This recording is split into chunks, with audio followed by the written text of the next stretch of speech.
퀸즐의 아시안이 운영하는 스파를 돌며 강도, 폭행, 강간 등을 일삼은 용의자 한 명이 체포됐습니다.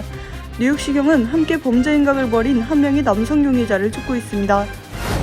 50대 한인 남성이 자택 안에서 총격을 가하고 조명탄을 쏘며 경찰과 대치극을 벌이다 대형 폭발로 인해 사망했습니다. 한동훈 법무부 장관이 출입국 이민관리청 신설 방안을 발표했습니다. 조 바이든 행정부가 학자금 대출 탕감 플랜 B 세부 사항을 공개했습니다. 이에 따라 일부 대출자들이 우선순위를 부여받게 됩니다. MTA-위원회가 뉴욕시 교통혼잡세 시행 계획을 승인하며 향후 60일간 공개 논평 기간을 거쳐 시행에 들어갈 것으로 전망됩니다. 에릭 애덤스 뉴욕시장이 오늘 오피오이드 약물 중독 치료를 위한 대규모 투자 계획안을 발표했습니다. 이번 지원 계획안은 스태튼 아일랜드에 집중될 것으로 보입니다. 뉴욕 브루클린에 위치한 고등학교에서 15세 학생이 칼에 찔리는 사건이 발생한 데 이어 브루클린 지하철에서 15분 간격으로 2건의 칼부림 사건이 발생했습니다.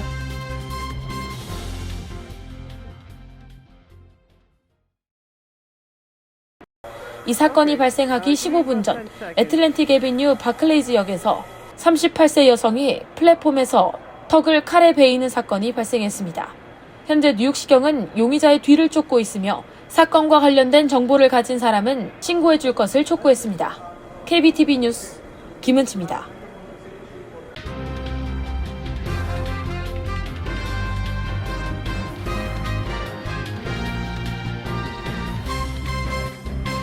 여러분 안녕하십니까?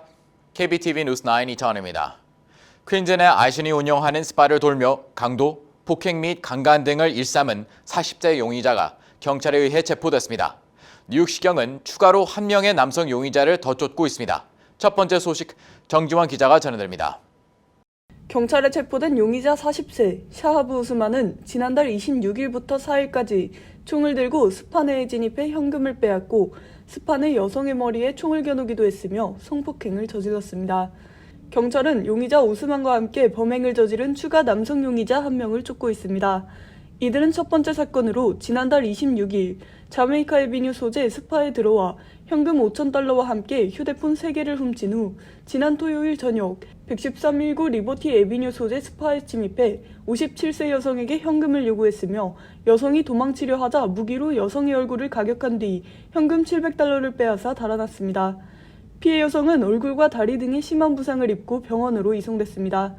이날 용의자들은 1시간여 후인 저녁 8시 30분경 자메이카 애비뉴 소재 또 다른 스파에 침입해 45세 여성에게 현금과 휴대폰 등을 요구했고 피해자가 현금이 없다고 말하자 성폭행을 시도했습니다. 경찰에 따르면 용의자들은 또 한 남성에게 총을 가격한 뒤 달아났는데 피해 남성은 현재 위독한 상태입니다.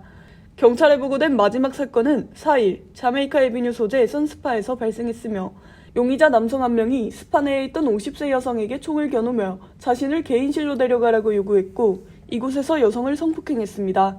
용의자는 피해 여성에게 190달러를 빼앗았으며 다른 두 여성으로부터 현금을 갈취했지만 이들로부터 빼앗은 현금은 정확히 파악되지 않았습니다. 피해 스파 4곳은 모두 아시안이 운영하고 있는 업소로 해당 사건들은 뉴욕시경 증오범죄대책반에 신고가 접수됐지만 경찰은 이 사건을 기회범죄로 분류했습니다. 경찰은 범행을 이어간 추가 남성 용의자를 쫓고 있는 가운데 가장 최근 범행 장소인 퀸즈 선스파에서 촬영된 CCTV 영상을 공개하고 용의자에 대한 신원 혹은 정보를 알고 있는 시민은 즉시 제보를 바란다고 당부했습니다. KBTV 뉴스 정지원입니다.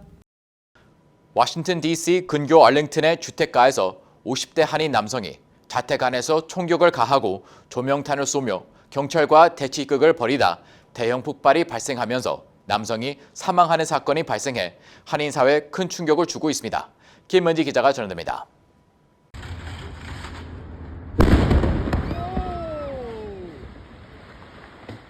앤디 펜 알링턴 카운티 경찰국장은 기자회견에서 알링턴 지역 2층 주택 폭발 사건으로 용의자인 제임스 유 씨가 사망했다고 밝혔습니다. 유 씨는 폭발이 발생한 주택의 소유주로 집안에서 30회 이상 조명탄 발사 소리가 들려왔다는 이웃의 신고를 받고 경찰이 출동했을 당시 집 내부에 머물고 있었던 것으로 확인됐습니다. 유 씨는 대치하던 경찰이 진입을 시도하자 총을 발사했으며 이후 집 내부에서 폭발이 발생해 집 전체가 무너졌습니다.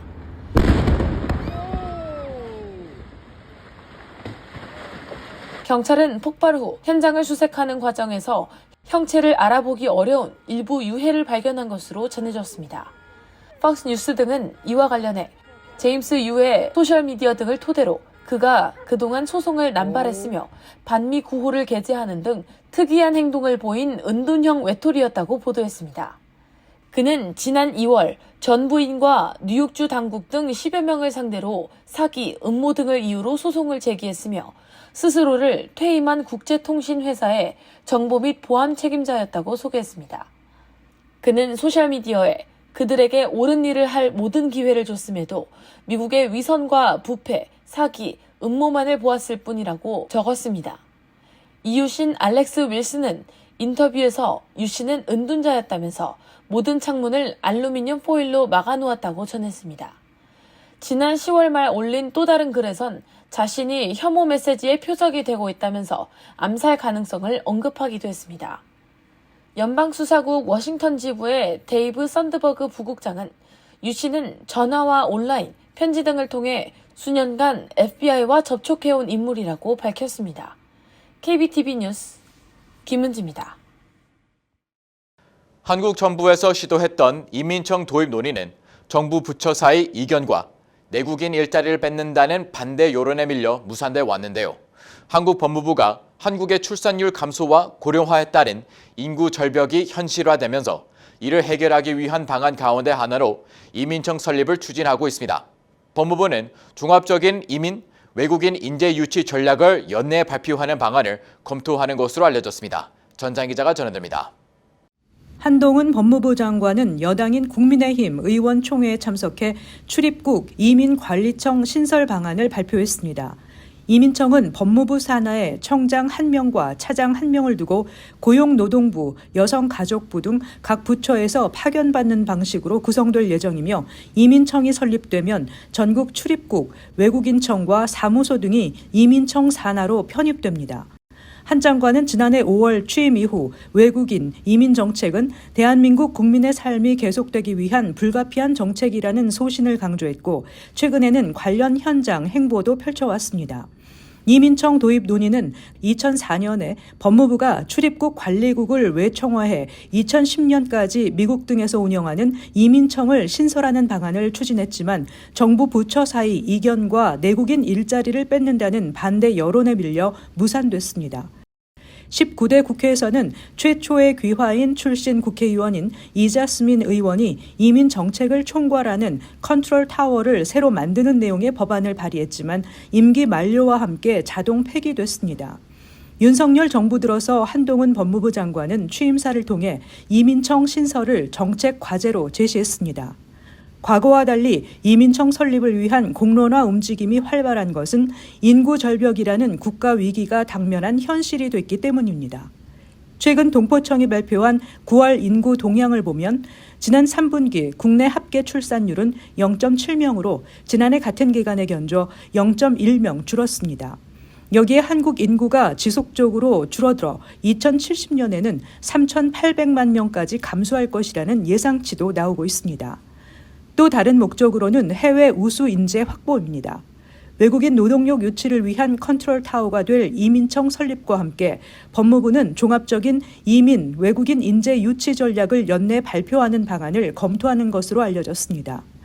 이 같은 추세에 맞춰 인사혁신처는 지난 1일 서울에서 열린 2023 세계 한인 차세대 대회에서 미국을 비롯해 국제사회에서 활발하게 활동하는 우수 한인 인재들을 대상으로 글로벌 인재사업 설명회를 개최했습니다. KBTV 뉴스 전상입니다. 조 바이든 행정부가 학자금 대출 탕감 플랜 B의 초안을 발표한 지 한 달 만에 세부 사항이 추가로 공개됐습니다. 원금보다 부채 잔액이 늘어난 대출자에게 최대 1만 달러를 탕감해주는 내용 등이 포함됐습니다. 계속해서 전장 기자입니다. 연방 대법원이 지난 6월 바이든 대통령의 학자금 대출 탕감 정책에 제동을 건 이후 바이든 행정부는 규모를 줄인 후속 대책을 집행하면서 공약 이행에 나섰습니다.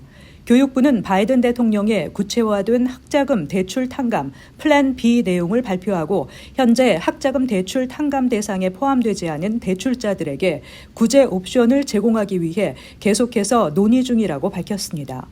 구체화된 플랜 B 제안에 따르면 원금보다 부채 잔액이 늘어난 대출자 등 4개 그룹 대출자들이 우선순위를 부여받게 됩니다. 먼저 교육부는 원금보다 부채 잔액이 늘어난 대출자에게 최대 $10,000를 탕감해 줄 것을 제안했습니다. 불어난 이자로 갚아야 할 금액이 원금을 넘어선 대출자에게 구제금을 지원해 저소득층 대출자와 세이브, 즉 학자금 대출 탕감 위헌 판결 후 바이든 행정부가 새롭게 내놓은 소득 기반 상환 프로그램에 등록한 대출자에게 확대된 이자 감면 혜택을 제공한다는 것입니다. 두 번째 대상자는 학자금 대출금을 20년에서 25년 이상 장기 상환한 대출자로 이들에게 일회성 구제를 제공한다는 내용을 추가했습니다. 다만 수혜 대상은 학부 학자금 대출자로 제한됩니다. 세 번째 대상자는 소득 기반 상환 프로그램 또는 공공서비스 부채 탕감 프로그램에 따라 학자금 대출 탕감 대상에 포함되지만 신청하지 않은 대출자입니다. 마지막 대상자는 충분한 재정적 가치를 제공하지 못한 프로그램에 참여했거나 과도한 부채, 부담 또는 학자금 채무 연체율이 지나치게 높은 기관에 다녔던 대출자입니다. 교육부는 지난 10월과 11월 민간 대출기관 관계자들과 학자금 대출 탕감 플랜 B에 대한 2차례 협상 세션을 진행했고 오는 11일과 12일 마지막 협상 세션을 통해 구체화된 플랜 B에 대한 논의를 할 계획입니다. KBTV 뉴스 전상입니다. 오늘 MTA위원회가 교통혼잡세 시행에 대한 계획을 승인했습니다. 이에 따라 향후 2달간 공청회 기간을 거쳐 최종 시행에 돌입할 것으로 전망됩니다. 정주원 기자의 보도입니다. MTA위원회가 오늘 뉴욕시 교통혼잡세 시행에 대한 계획을 승인했습니다. 이에 따라 향후 60일간 공개 논평 기간을 거쳐 시행에 들어갈 것으로 전망됩니다. 메트로폴리탄 교통공사는 내년 봄부터 교통혼잡세를 시행한다는 계획으로 향후 2달간 공청회를 거쳐 2월에 시행에 대한 모든 절차를 마무리한다는 계획입니다. 이에 따라 뉴욕시 맨해튼 60스트릿 남단으로 진입하는 승용차의 경우 $15의 교통혼잡세를 지불해야 하며 소형 트럭은 $24, 대형 트럭의 경우 $36의 비용이 부과될 전망입니다. 뉴저지 조시가 타이머 연방 하원 의원은 뉴저지에서 맨해튼으로 출근하는 간호사, 엔지니어들은 교대 근무를 하며 출근 시간대가 일정하지 않을 뿐 아니라 승용차 외에 다른 옵션이 없다고 교통혼잡세 시행을 강하게 비난했습니다. 이어 뉴욕시 메트로폴리탄 교통공사는 환경을 생각하고 교통혼잡을 줄이기 위해 대중교통 이용을 장려한다는 계획이지만 대중교통 옵션 자체가 없는 사람들에게 과도하게 경제적 부담을 부과하는 처사라고 비판했습니다.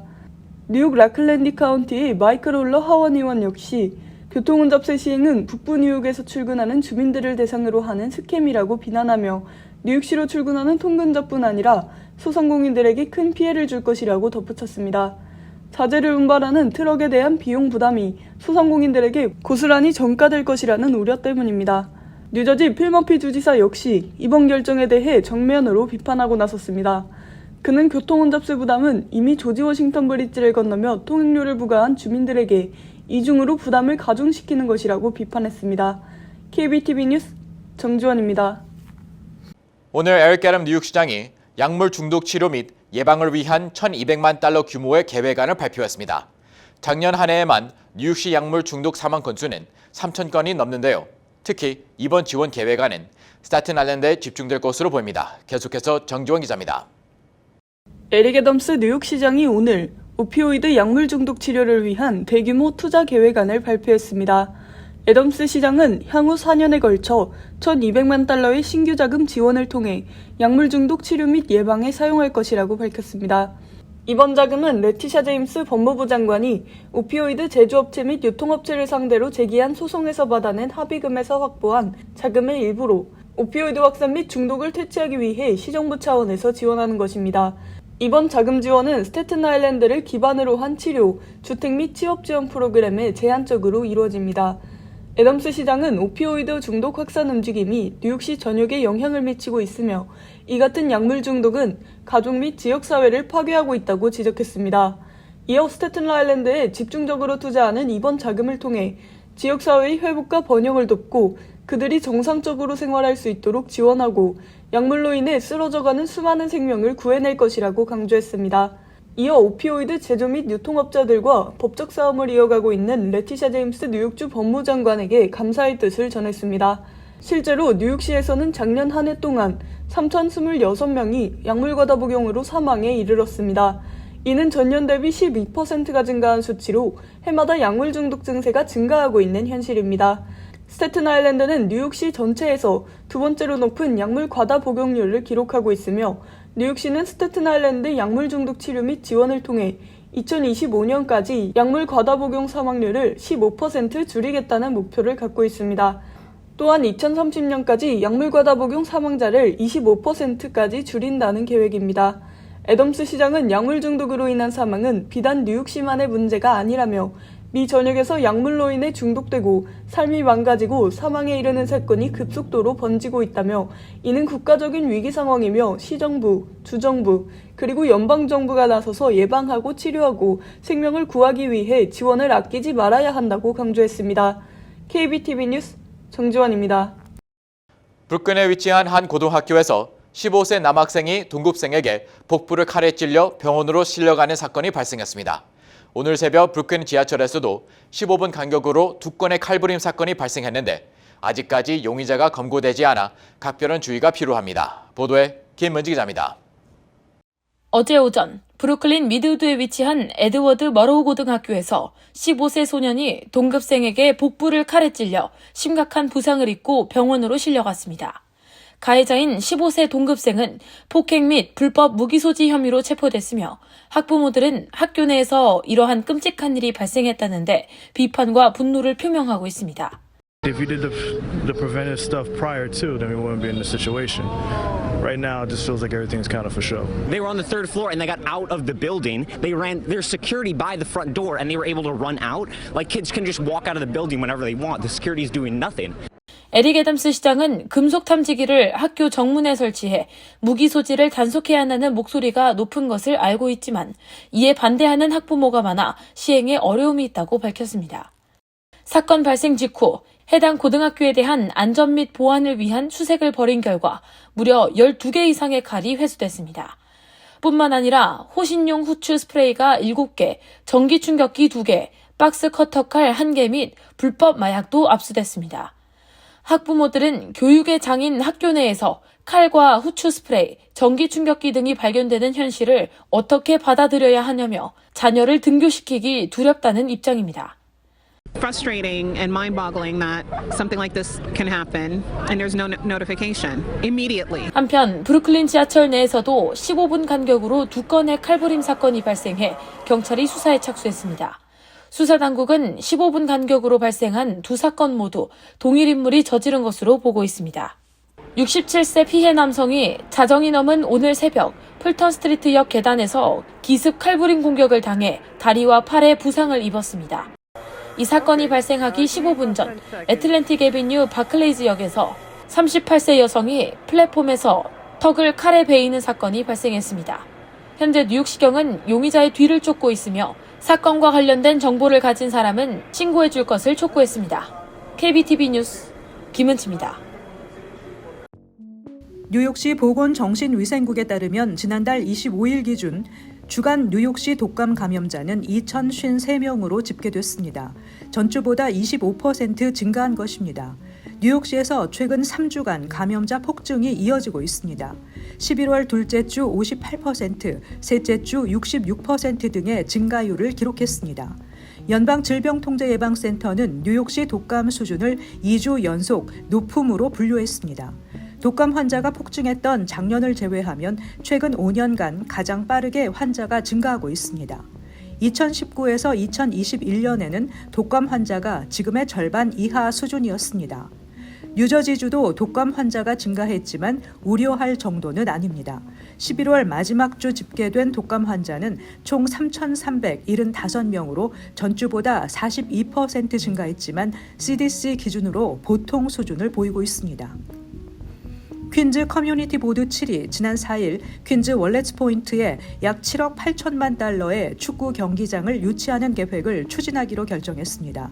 관계자는 뉴욕시티 FC와의 파트너십을 통해 2만 5천 개 좌석이 있는 경기장과 2,500개의 저렴한 주택과 호텔, 그리고 650명의 학생을 수용할 수 있는 공립학교가 들어서게 될 것이라고 말했습니다.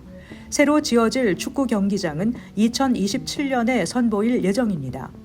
하지만 축구 경기장 유치에 반대하는 사람들이 모여 공청회를 열기도 했습니다. 앞서 뉴욕시는 축구 경기장 유치를 통해 앞으로 30년 동안 61억 달러의 경제적 효과를 창출하고 1,550개의 영구직 창출, 14,200개의 건설 일자리를 창출할 것으로 추산했습니다. 블룸버그 보도에 따르면 전국 최대 농촌 의료 네트워크 샌포드 헬스 미드웨스트 지부는 올해 160명의 간호사를 채용할 계획이었지만 이제 최대 36명으로 목표를 낮췄습니다. 대부분 필리핀과 나이지리아에서 선발한 인력인데 이민 비자가 발급되지 않아 입국하지 못하는 상황에 처했기 때문입니다. 이들이 주로 지원한 비자는 취업 이민 3순위로 현재 비자 발급 우선 일자가 2021년 12월 1일입니다. 업계에 따르면 최소 10,000명의 외국인 간호사가 이민 비자 지연을 겪고 있습니다. 팬데믹 당시 전국에서 10만 명 이상의 간호사가 직장을 그만두며 외국 인력에 대한 수요가 급증했지만 비자에 가로막힌 것입니다. 블룸버그는 간호사 처우 개선, 원격 의료 확대 등의 해결책을 제시했지만 이들 모두 비용이 많이 들어 모든 병원에서 시도하기 어려운 방법이라고 밝혔습니다. 이코노미스트는 2022 국제학업 성취도 평가에서 37개 OECD 회원국의 만 15세 학생들의 평균 점수가 직전 조사인 2018년에 비해 큰 폭으로 하락했는데 이런 와중에 한국 등 몇몇 국가는 성적이 상승해 나머지 국가들과 큰 격차를 벌였다고 평가했습니다. 특히 수학의 경우 프랑스, 핀란드, 독일, 폴란드, 노르웨이 등은 점수가 20점 이상 하락한 반면 한국, 싱가폴, 일본, 대만 등은 점수가 높아졌습니다. 이런 차이를 낳은 요인으로는 코로나19 팬데믹에 대한 대응 차이가 꼽혔습니다. 우수 사례인 한국 등 국가가 원격 수업 등으로 코로나19 팬데믹에 적절히 대응했다는 것입니다. 잠시 후 커뮤니티 브리핑을 전해드립니다.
이어서 환율과 증시 전해드립니다.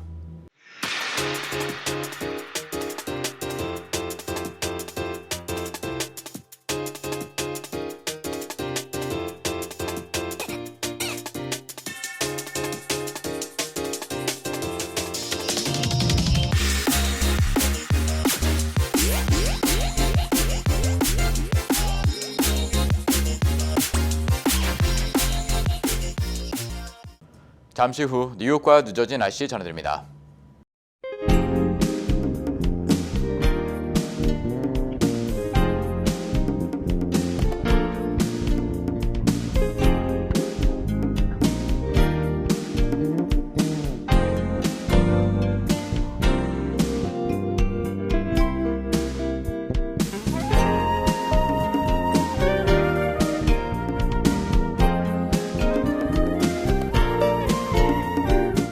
KBTV 뉴스9 마칩니다. 오늘도 시청해주셔서 감사합니다. 편안한 밤 보내시 기 바랍니다.